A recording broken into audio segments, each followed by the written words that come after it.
Schindler has a chance to write his name in Huddersfield Town legend. And he takes that chance!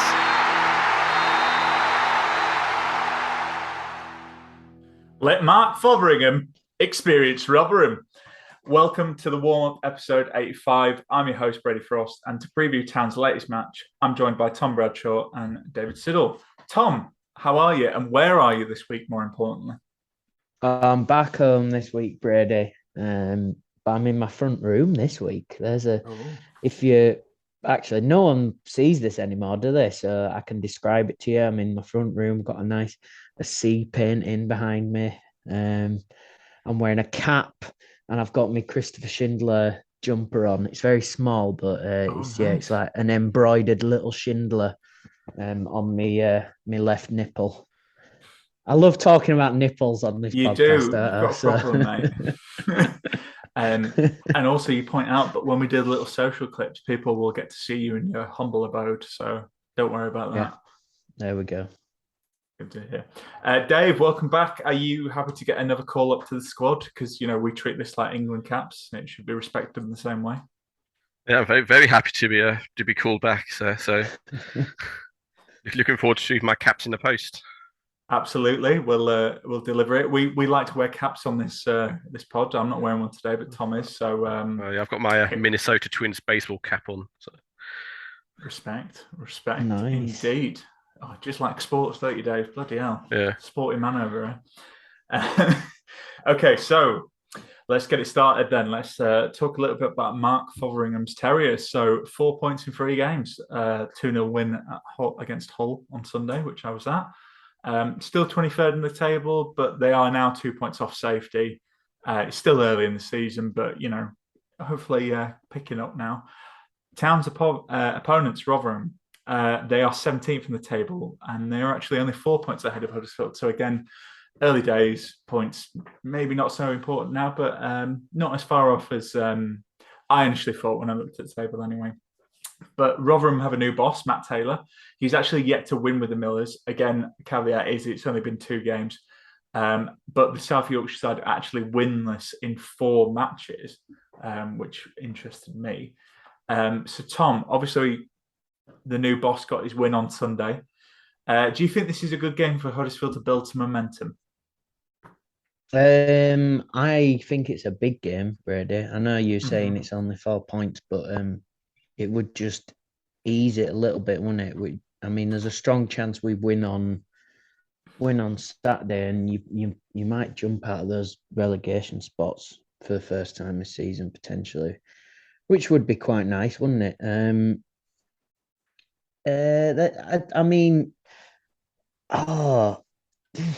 It's going to be tough, isn't it? I think he, like you touched on, he hasn't won yet, but he'll be trying to build something soon, and he'll be looking at this first.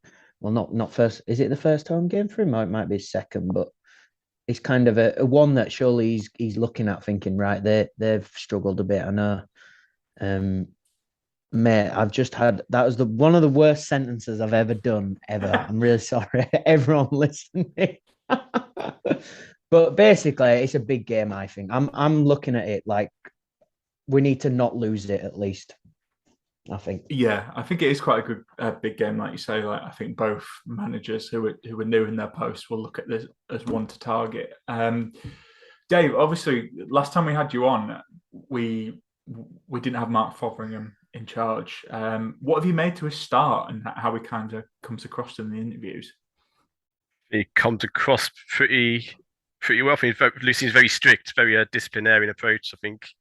So I think he's laying the law down well. I think he's looking to develop characters in the side. I think he's sort of prepared, sort of realizes the situation where we're in, and you need characters that are going to get you out of it. We were talking. I sort of agree. Saturday's it's more of a not lose rather than a must win. But I think it's going to be a big test for us. Even their new manager is going to want to obviously get a first win, because the longer that goes on, but then we want to, we haven't really been in a run this season as a team. So to try and go 3 unbeaten, especially when you got 4 or 5 fixtures coming up in a very short space of time.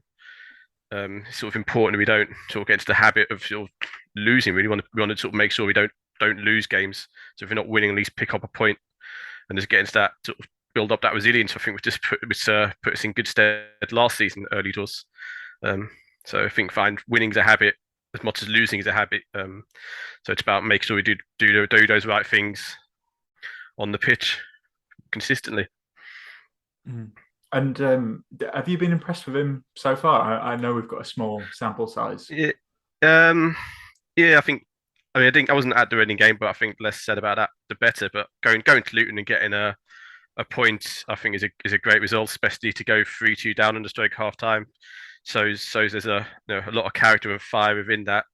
And I thought the whole game was just a very sort of professional performance, really, which is kind of what you want over the course of the season. You can sort of see what he's trying to instill, in the players. And I think there's probably still a lot of work to be done. So I think they're probably transitioning from what Schofield wants to do to what he wants them to do. But I think focus has to be about getting out of the relegation zone. I think he sort of understands what needs to be done in that aspect before he builds maybe longer term. But I like what he says most of the time. Maybe a little bit worried that it might be too strict and you might lose certain. I don't know, can't think the best word to describe it now, but maybe that creativity you sort of need, or sort of that individuality that some players maybe have. But ultimately, he's in charge and the ones that's going to get judged. So just going to support him the best you can. Yeah, definitely. And Tom, I think his post-match interview after the win, I think a lot of Town fans liked what they heard. I don't know if you were one of them, but I suppose the caveat to play devil's advocate here is, do you think that could rub up the players the wrong way? Because it is quite authoritarian, you could say, even though I suppose he's a new guy, he's got to come in and stamp his authority on the squad. Yeah, I like it. I think one thing he said, he's not here to make, but he's pretty much said that, and he's not here to make friends with the players kind of thing. He's come here to do a job. I don't think Danny Schofield, that was his fault. I think the problem with Danny was he was a very good coach, and I think that was kind of his coaching manner, to have that kind of relationship with the players, and to switch that is really difficult. You know what I mean? I think that hindered him a lot. So I think Mark coming in and being like that is really good to hear. And at the end of the day, you don't want, if he doesn't think there's players who don't want to be here, then yeah, good, fair enough.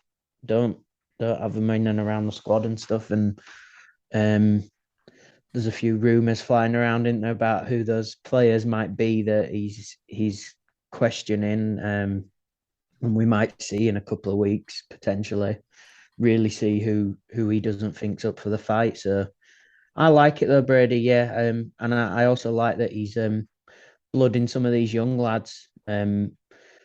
Because one thing I've always thought in the past is we get a lot of loan players in, and we supposedly have got all these chaps in the academy who are good enough. We're told a lot, and we're actually seeing that at the moment, which is really good. Yeah, definitely. Ben Jackson, I think, was quite positive on Sunday when I was there, for sure. One of the lads you mentioned, but we were talking about Rotherham and how you think it's a big game. I think that the thing is, obviously, Paul Warren's left, and I know you spoke to a Rotherham fan, Tom, but they're one of those teams, when I look at them, they're just a solid team, maybe don't have any standouts, but we always pick an opposition key player. Did anyone stand out for you when you were having a little look at the Millers? It's quite interesting. I think they're a bit like Wigan. They're a team, aren't they? They're a really good collective group. It's a shame for them that Warren's gone, because I feel like he might have been starting to build something this season, maybe really just push on in the Championship for once for them.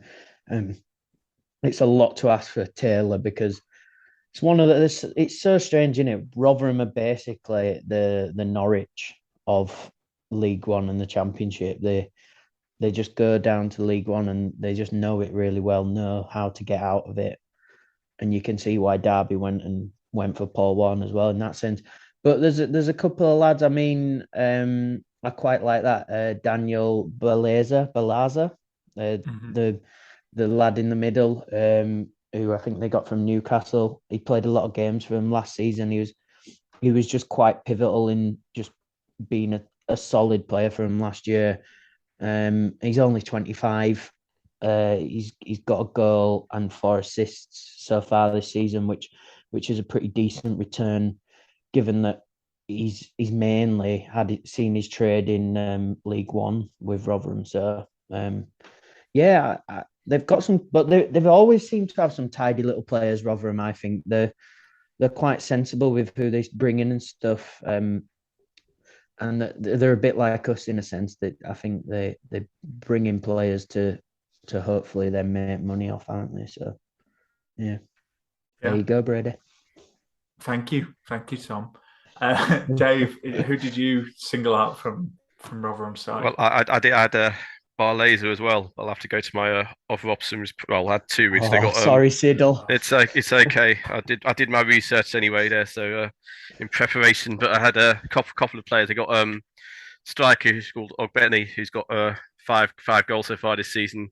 It's physical presence up front, bit of a nuisance. There's also got Brooke Norton Coffey, who's on loan from Arsenal, right wing back, who's a threat down that side. I think they've got a few goals from his crosses, and he's just someone we have to watch on those late runs. But yeah, I think as I say, Rotherham are very much in that team ethos, well drilled. Everybody knows exactly what they're going to do.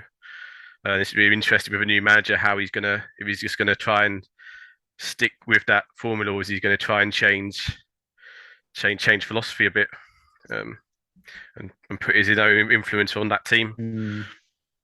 Yeah, I mean, you touched on the player. I single that Brooke Norton Coffey because I just think, to be honest, I don't watch League One loads, but when I saw him at Lincoln, and obviously he's on loan from Arsenal, like you say, he was at Lincoln last season. I thought he played pretty well, and when we were kind of identifying a right wing back, right back. Obviously, we've got Kessler Hayden and Turton, but I kind of wanted us to get him. And Tom, will hear from your trip to Rotherham, but he was kind of singled out by the Rotherham fan. I just think you can't.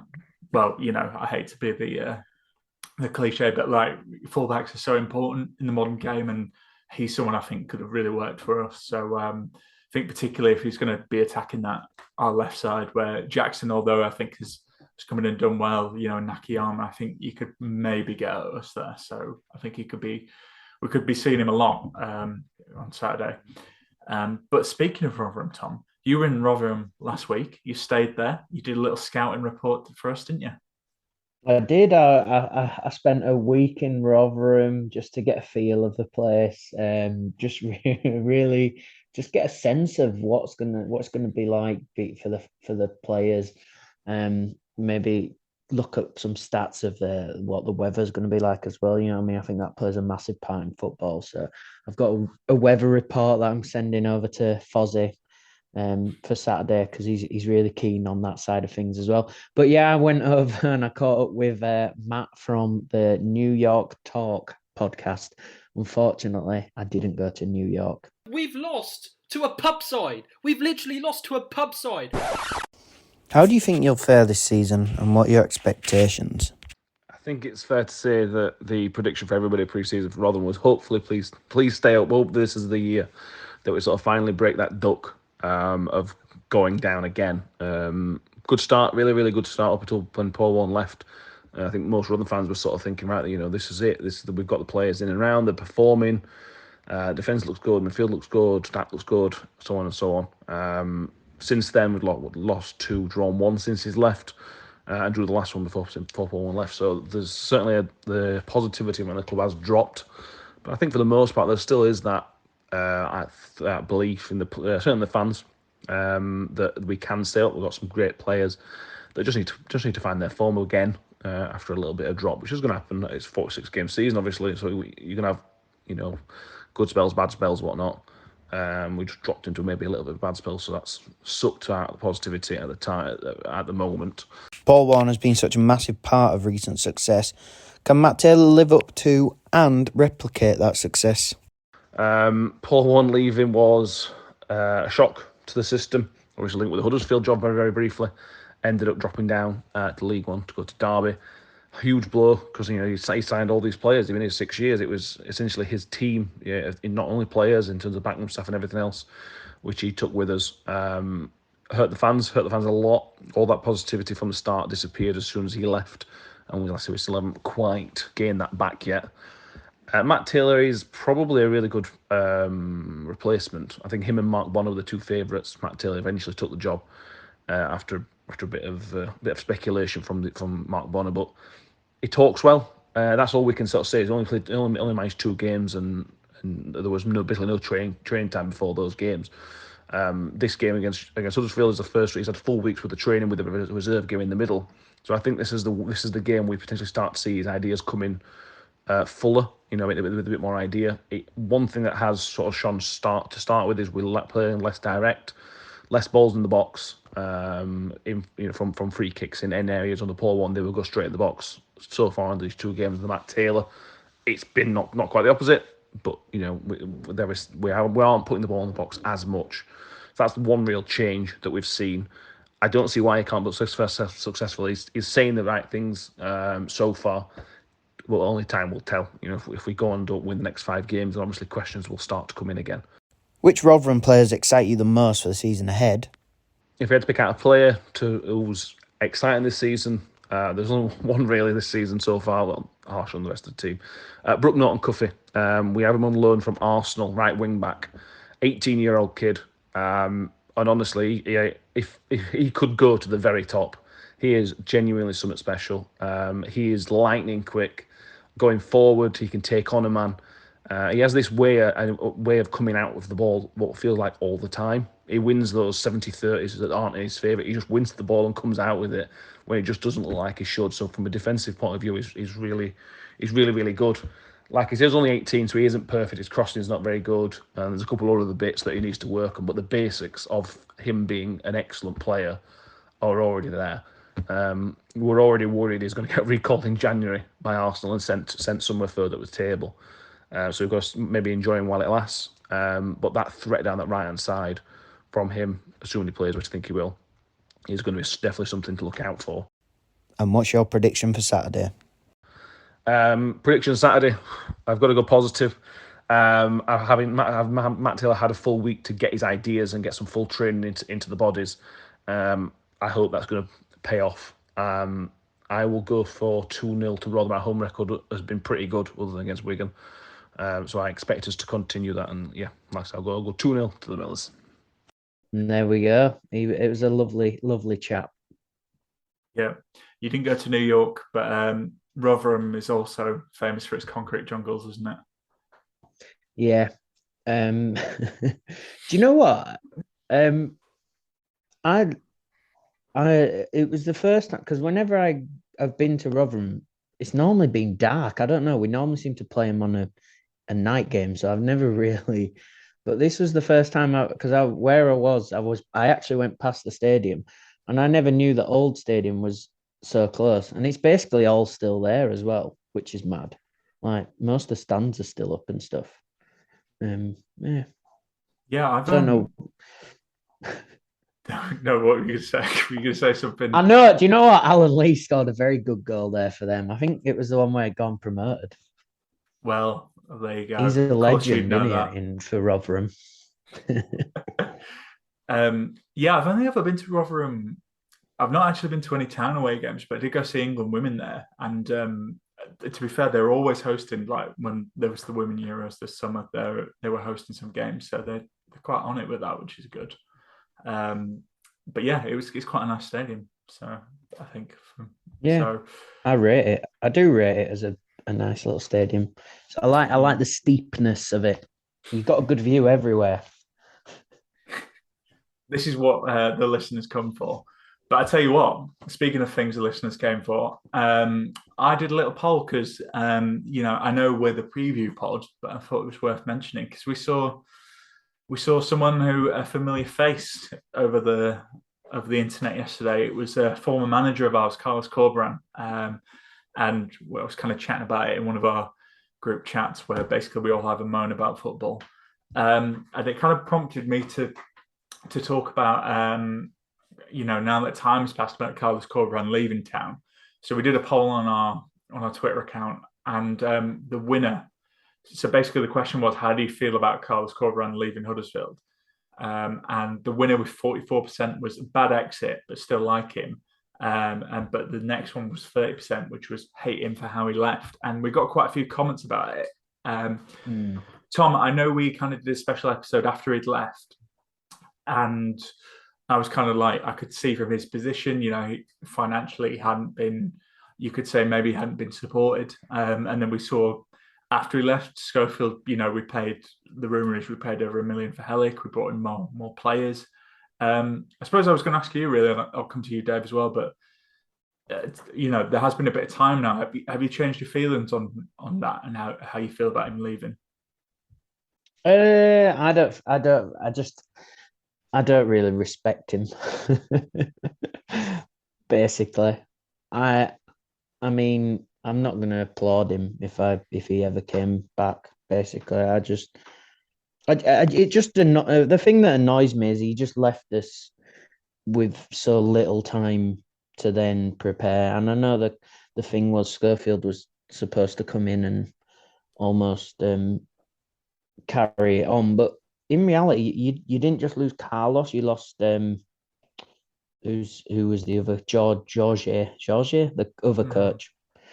So you lost almost half of your key coaching staff basically at the beginning of the season, like just before the season started, pretty much. So yeah, I'm not happy with him basically, Brady. On your Christmas card list? No, exactly. No, fair enough. Dave, what about yourself? Have you changed how you feel about Carlos, or is it kind of that's football? That is what it is. Yeah, I'm kind of the just the opinion that for management it's just a job. I mean, I sort of agree it's not an ideal time to leave. I don't know what went on before that. If it was promises made then broken that prompted him to leave, but I think did a good job for us when he was here. Ultimately, if you got a chance in your profession to move on potentially, then most of us would take it. If football's any different. I think my biggest gripe was just letting him go for nothing. Really, we could have put him on gardening leave and maybe got some compensation for him from a club. Really, but yeah, I've no real issues with him, to be honest. So I'd probably applaud him if he came back, just for the job he did for us when he was here for like second season mainly, but first season probably was glossed over, I guess, by the second one. Yeah, I think if I'm being honest, I would. I was initially with him. I think that interview kind of annoyed me, but I understand that he's been linked to jobs. You kind of got to put your face out there. Yeah, I wouldn't boo him. I don't think. I think I'd probably be like, oh, he gave. To be honest, he gave me last season one of the best seasons we've had for a long time. So I would be really grateful for that. I think it's like, obviously he's been linked with some of the vacant jobs like West Brom and Middlesbrough. If we played against him, I think, I probably would, like clap him and thank him, but then I would enjoy if we beat his team. So I think it's one of them. But yeah, I don't regret him. I think loads of people think he was tapped up. I still don't believe that. I know Bryony, when she was on here, and after the news, she disagreed that it'd been tapped up. I think it's just one of them. We lost a lot of good players, and as we've seen this season, we're suffering the consequences. I don't know, Brady. It is interesting, isn't it? We lost 3 players to clubs owned by the guy who I don't remember his name, but owner of Forest and Olympiacos together. American asset. And then lost this manager. They've just sacked their head of recruitment today. Yeah, haven't they, Siddell? Well, I mean, to be fair, like people are saying, oh yeah, like he Carlos was always like planned to go there. But they did have Pedro Martins, and like the only reason at the start of the season, and they'd signed all the players they wanted him to sign, and then he didn't get Champions League, so they sacked him. So I don't think it was as, if I'm being honest, I don't think it was as planned as people like to think. I think they were happy to go with this other coach, and then he didn't make the Champions League, and then Carlos was out of work, and obviously he sees. So I know some fans will get annoyed about that, but unfortunately, in my opinion, it's not the big conspiracy theory that Tom may think. We tinfoil hat on. I don't know. There's something fishy going on there, Brady. Something fishy, eh? Eh? Well, I tell you what, we'll take a break and we'll sort this out like proper men. Okay, so Tom and I have had a scrap. I think it was, you know, all I'm saying is, you know, yeah, I might look beaten up, but you should see how he looks. Anyway, ripped his nipples off again. You did. What nipples do you think they've rubbed off? All smooth. Oh, like a Ken doll. It's time for the mailbag. You've got mail. Listeners may be familiar with some of the names we got in the mailbag this week, and we'll go with this first one. Freddie Cocker, who? He says, given the way Mark Fotheringham is utilising the B team, do you think he'll demand signings in January? Dave, what are your thoughts on that? I think it's going to depend. A lot's going to depend on how they do. To be honest, I don't know if we're going to recall players back potentially as well on loan, because a lot of the sort of B team aren't really the B team as such. We got 17 players out on loan, so you'd imagine someone like Phillips or Harrop, maybe Phillips. He's doing quite well at Morecambe, might come back into the fold in January. So I think you might want to take a look at some of the options that maybe we have out on loan at other clubs. I think he's probably going to be. I think it's part of it's very fun. He's identifying weaknesses within the team. So I think maybe demanding sign. I think he's going to be looking at areas he thinks needs to be strengthened before I think he maybe goes to asking for signings, because there's no point sort of asking for signings if you don't know exactly where you want to be strengthening in the first place. Yeah, really good point. I mean, I saw yesterday we played Rotherham in a B team game, and Scott High was playing for them. So it's just he can't play Saturday, can he? So yeah, true. I still think, well, you talked about players who can maybe bring back.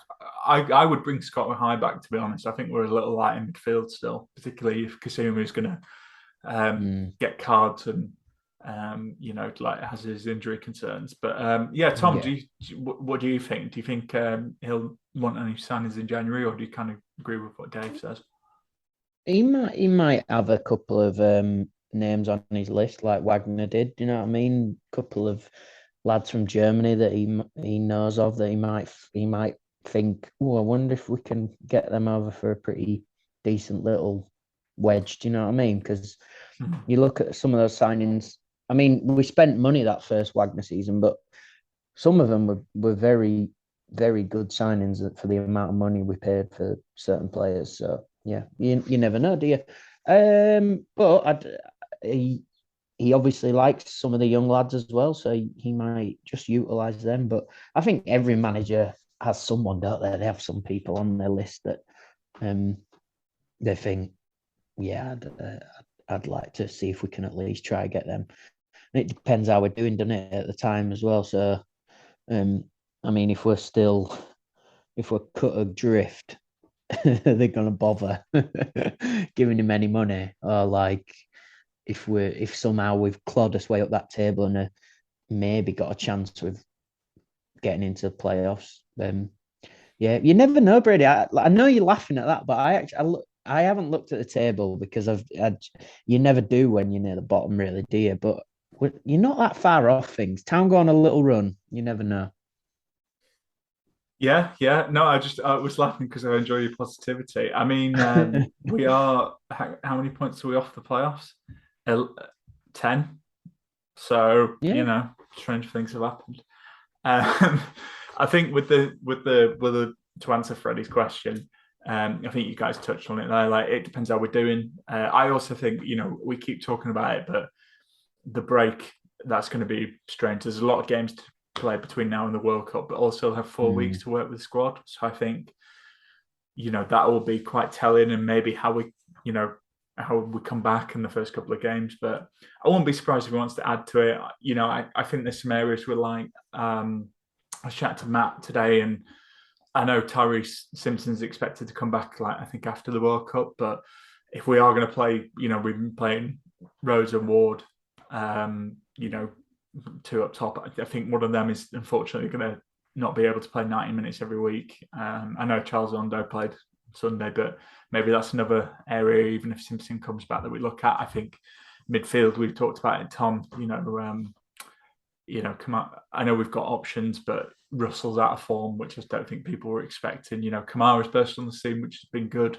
We've talked about how much we miss Kasumi, maybe somewhere we look at. But it'd be interesting. I think we will sign people in January, but again, the demand, I suppose, depends on how we're doing. So maybe want to wait and see with that. So Marcus Wilkinson, Marcus, you are welcome on the pod. Not heard from you in a while. I know you're at Bolton, but this is your proper club. Don't worry about it. He asks, how much does Etienne Kamara remind you of Philip Billing? Dave, we're having a little chat about this. Does he remind you of Philip Billing? It's hard to tell. He's only played a few games. He covers a lot of ground like Philip Billing. I think I don't think he's quite as comfortable on the ball just yet as Billing was. I think he works well in that sort of double pivot, which I think Billing probably needs more of a three-man midfield. So I think he's sort of slightly different in that aspect. But yeah, they can definitely see sort of some sort of similarities in their play as well. But yeah, I don't think he's got a better tackling ability than Billing had. That's for sure. Mm-hmm. Tom, do you see any similarities? It's weird because Billing's kind of quite an attacking player now, isn't he, at Bournemouth? Yeah. I think a little bit. But no, I think I like the way Kamara moves. I think Billing was I don't know. One thing Town fans thought about Billing, wasn't it, that he doesn't look like he's trying. It was that kind of running through mud basically with Billing. I think one thing Kamara will have in his favour, when he's running for the ball, it actually looks like he's sprinting for it. I'm not saying Billing didn't ever sprint for it. That was just his style of basically running. Do you know what I mean? But I think there might be some similarities there. It's going to be interesting, isn't it, to see how he develops. I'm trying to think when Billing first came on. Do you know what? I think Kamara looks a bit more physical at this stage than Billing did when he first appeared. I remember Billing being such a skinny little lanky kid. Whereas Kamara, I don't know, he just looks a little bit more about him at the moment. I think there's a little bit more fight about him, I think, or some appearance sort of fight in him. It is going to be interesting, isn't it? Because it'd be great if we had another Billing-esque academy lad on his hands, wouldn't it? Yeah, definitely. I think weirdly, I think John Russell, for me, when he was on form, reminded me a bit more of Billing in terms of skill set, because I think Billing, I know he's a bit more attacking now, but he would always score once, twice he scored a bit of a screamer. The similar where they are similar, I think they appear quite relaxed on the ball. I think Kamara, in the first half of the game against Hull, he was maybe hanging on to it a little bit too long, which kind of reminded me of what Billing was like when he first burst onto the scene. So I can kind of see similarities, but I suppose to answer the question, not massively. I think they're kind of different players, but Kamara's been, for me on Sunday, he was excellent second half. It took a while to get going, but his second start, I think he looks very exciting. And I know they've banged on about it on the main pod, but we need to tie him down to a contract as soon as possible, because clubs are going to be sniffing if he carries on this form. So Casual Terrier, he asks, and this is the best question I think we got, or one of them. Who would win in a straightener? I'm assuming this is a fight between Mark Fotheringham and Jonathan Hogg. I'll go with this one first. I think it'll be a really tough fight, and I think Hoggy would win, but I think it'd be a lot harder than he thinks it is, because Hoggy's more in like the physical shape, but I wouldn't mess with Mark. Tom? I don't know. I don't know enough about Mark Fotheringham, Brady. I don't know what kind of player he was. You know what I mean? Like I said, Hoggy's always up for a scrap. Man, I don't know. I don't know. You put me on the spot too much. I'm probably backing Hoggy just because I know more about him. But then there's the wild card in Fotheringham in there. Dave, I mean, if you want to get your opportunity in about Scottish stereotypes, but he looks. I wouldn't mess with Mark. Stephen. I would love to get Steve on this pod and ask him about that press conference, because I think if he started shouting at me, I would be quite scared. I don't think you even need to shout. I think he starts talking, you'd listen with that accent there. But I think Hoggy would win on point. I think he'd have the stamina to outdo him in a few rounds. So I'd back Hoggy with the caveat that I think Fotheringham's probably got a haymaker in there. Good point. Maybe we should put it to a Twitter vote and see what people say. I know we've all gone Hoggy here, but I just think not that I'm an expert in fighting, but I think persistence counts for a long way in a fight, and I think Fotheringham might have that. So we'll see. Yeah. Anyway, so the final question we got this week. Thanks to everyone who sent them in. But Rugby League Anorak, he asked, and this was interesting because we've been quite full of praise for Fotheringham. But he says, "Is everything that comes out of his mouth just hot air?" Tom, he talks a good game, and I think we've all been a bit, engrossed by it. But I suppose the question is maybe wait and see. What do you think? You've got to follow it up by results, haven't you? I remember Jan had the odd little phrase now and again, didn't he? What did he call it? Like when he first came, football is the soup or something along the lines of that. And it was kind of a bit like he came out with all these little phrases before he'd even really started and kind of got everyone on side. And then obviously once you start just losing constantly, it's not going to help you, is it? You look like a bit of a muppet. So you've kind of got to back it up if you're going to go out there and have all these little phrases and kind of come across the way you're coming across. And hopefully your system works and stuff. But I think from what I've heard, though, the stuff that he does say, I'm quite on board with it. I like what he's saying. He's just bringing back hard work, basically. That's what I think, and he actually comes across really well, especially the interviews he does with like the club stuff, so like with Raj and stuff, and he's like saying his first name and stuff. And I don't think I've ever heard a Town manager be that friendly with the media team. And I'm sure they're friendly with it, but he speaks to people like they're normal people in the street. You know what I mean? It's just it's quite refreshing, actually. Yeah. No, it's a good point. Dave, I suppose one of the criticism I saw about his his kind of like rallying call of a press conference was some people saying it maybe it's like pandering to the fans a bit too much. What do you think? It might be, but I think it also is important here to get the fans on board as well. It wasn't, his appointment wasn't exactly greeted with open arms, so to speak. So I don't think it's a bad move to get the fans on board, and maybe give a genuine insight into what he wants. I think he's maybe just been as open as he can be with what he wants and what he expects. He maybe hasn't had the same level of media training maybe as other managers have had previously. I don't know, but sort of just comes across. I think he's just trying to be as open and honest, and in this case, having the fans on board isn't a bad thing. In the situation we're in, you need everyone to get behind you. So I don't see, if it is pandering, I don't see necessarily at this stage anything wrong with that. It's part and parcel of the job he has to do. I say, as Tom rightly says, it's the results that are going to be the ultimate determining factor on whether or not his words come to fruition, I guess.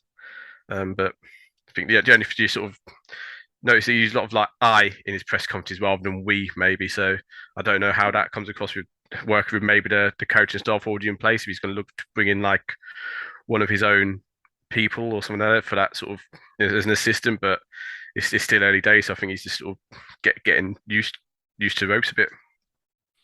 Yeah, definitely. And I think, when he came in, there were two. The Reading game, like you said, the less said about that, the better. Luton is a tough game. Luton away is a tough game for any team in this division. And, like he is a young coach and he's learning on the job. That's why he's at Town. And I think I'm very much of like, you've got to, it's all about momentum, isn't it? And like if you've just got your first win, I know Hull were quite poor in the game at times, I thought, but like if not straight after your first win, and like you say, his appointment wasn't not well received, but it was Wagner. There was a lot of talk about Wagner, so I think if you're not Wagner, I can kind of understand why you'd be like, yeah, no, this is who I am on the back of a win. So you're both right though. Like, yeah, I think if we get a positive result against Rotherham, everyone's kind of more on board. Whereas, like, maybe if we go there and get embarrassed, it's it looks a bit silly. But yeah, I don't think you can really judge him for doing that. I'd probably do the same in that situation. But yeah, okay, cool. So we'll move on. So it's time for the other boss. So the last lineup was a 3-5-2. Talking about that whole game. So we had Nichols, Lees, Hellick, Nakayama. And then the 5 was Thomas, Rodoni, Kamara, Holmes, Jackson, and you had Ward and Rhodes up front. Tom, would you make any changes to that team? I don't know. I quite liked that team. Jordan Rhodes has been great, hasn't he? He's doing everything you want from a kind of striker his age. He's so smart. Like he's so smart now. Imagine if he was like some of the fouls he draws and stuff, and it just gets us so far out the pitch and calms things down so many times as well. And the way Thomas and his assists are going as well, it's really valuable that at the moment, isn't it? So I don't know. I don't know if I'd change anything. Is Kasumu back? Because it was a yellow and a yellow, wasn't it? So is it only one game back? I think. So then I'd probably put him in for Rudone. I don't think he played terrible, but I do think he just struggled a little bit in the middle, because I don't think that's where he's best anyway. I don't think he's really a centre midfielder, is he? And he's kind of been shoehorned in there at the moment. So I think if Kasumu is available, then he goes in there, and then pretty much I'm keeping it the same, I think. I thought Mahoney came on and looked lively. So maybe I'm not saying start him, but at least I hope to see him maybe come on again. But yeah, I thought pretty good. It'd be good to see it just to be a bit more solid, because I think Hull had chances, and at some points we were a little bit lucky that they didn't really hit the target, basically. Yeah, I think I'm with you. I'd bring Kasuma in, particularly if we're playing away from home and like they've got a new boss and he wants to make a good impression. But yeah, no, I quite like the team. You're spot on about Rhodes. I've never seen, since Rhodes been back in his second spell, he ran so much on Sunday. I was so impressed. Like he was absolutely knackered. He was unlucky to hit the post as well, because he really deserved a goal. I thought he worked really hard for the team. Yeah, Mahoney's an interesting one, like you say as well, because listening to Mark Fotheringham's press conferences, although he joined as a winger, he kind of sees him as quite a versatile player, like as the number 10, and he was playing like centre mid at a point. So I think that's quite a smart pickup, really. So it could be interesting to see how that develops. Dave, are you making any changes to it? Would you bring Kasuma back in like us? Yeah, I'd bring Kasuma back in. I don't like Rodoni in a deep role. I think his best position in formation we play would be probably where Drain Holmes plays, but you can't drop Holmes at the moment for me. I think that if I had said that 8 months ago, no one would believe me. But I think he's been superb so far this season. So happy to be proven wrong on that one. But yeah, I'd put Kasuma in the midfield. And yeah, I don't think you want to change a winning lineup too much, to be honest. I'm not a big fan of Ward and Rhodes up top together, but we haven't got any other options really. So you have to make do with what you've got, I guess. So yeah, but that'd be the only change I'd make to the team. I don't think you make too many changes to a team doing well doing well winning the last game. Yeah. What is it about Rhodes and Ward that you don't like up top? I just don't think there's enough. There's not enough pace and mobility really. I don't think it works well together. I think it sort of brings it out and then it sort of breaks down a bit too easily. Really, Ward looks a little bit lost alongside Rose. They're sort of both there as sort of poachers almost, and we don't doesn't really feed off. Doesn't really work. One of them seems to get sort of at the moment. Ward seems to sort of get lost in games really, which isn't really what you want. I'd always be tempted to sort of play like Holmes and Redoni in behind Jordan Rhodes and then bring Ward on later on in the game or vice versa. So play two number 10s in behind the striker and let Redoni maybe like a shadow striker run late into the box and make those sort of runs that he was doing at AFC Wimbledon last season. Yeah, no, that's a really good point because I remember when we signed him, like a lot of Wimbledon fans said he's really good at arriving late in the box. Yeah. So yeah, no, I agree with you. I don't think Ward's looked as good as he was last season. That's why we kind of touched on it. I think Simpson will be key because he has got that pace. Because I agree with you, the criticism I'd have about Rhodes and Ward is they're not the quickest, and I think it's a bit of an obvious thing to say, but I think having a speedy striker it really helps you stretch defences, and it still works quite well in this league. Okay, so we've looked at the formations, but what about our score predictions for this one? Tom, early kickoff. I always think early kickoffs are a bit weird. Can you always get a bit of a meh result? Yeah. What are you thinking about this one? I did a little write up for the Rotherham podcast. I said 1-1. I think if we don't lose, I'm happy with that result, to be honest. Be really good to get another clean sheet. I think we'll get a goal. So it's just whether we can just get back to the defence we had more last season. You know what I mean? Just be a bit tighter back there. I thought Hellick, he was very good as well. Just touching on Hull, he really came into the game, didn't he? But yeah, I'll go 1-0. I'll be positive. We're going to win 3 points, 1-0. Nice. Jordan Rhodes to score. Hey, nice to see getting close to that 100 if that does happen. Dave, what are you thinking for this one? Rotherham have actually got quite a good home record this season. Yeah, I'm thinking a 0-0. I think they tend not to score too many, but they don't give much away. I think it would be quite a cagey game, and I don't think we've got the greatest attacking threat at the moment. So I think I think it would be a 0-0. Personally, yeah, it's hard to disagree. I think this will be a tight game. I went for a score draw and 1-1. I think again, just picking up points, and even the wonderful Carlos Corberan only got a 1-1 draw last season. In this season at Rotherham. So, I don't know who am I going to go to score. I think I keep saying it, and I'm just maybe willing it into existence. But I think Redoni could score here. Maybe come on, get one. I could see them scoring first and us scraping the draw. Yeah, be interesting to see if Redoni gets that goal, and it just makes him just be a little bit more confident. Because I just think at times when he gets that chance, it just seems a little bit rushed, or just seems to fall at the last hurdle at the moment. So I think it'd be really great to see him pick up his first goal, just to give him a little boost, because some of that stuff he did for Wimbledon, for quite a poor Wimbledon side last year, was quite impressive. Yeah, I think a lot of that needs to come down to a settled position for him as well, because he's sort of been moved about a little bit. I don't know. Had 2 managers now. He doesn't maybe both of them put him in different positions, different roles. So it's very hard when you've sort of played for a team as sort of one of the main players in a set role to move somewhere else and start playing a deeper role, asking you to do a different job, and then the new manager comes in and asking you to do something else. I think once he's sort of settled down, found his role within the team, I think we'll see a lot more from him because he's a very, very talented player.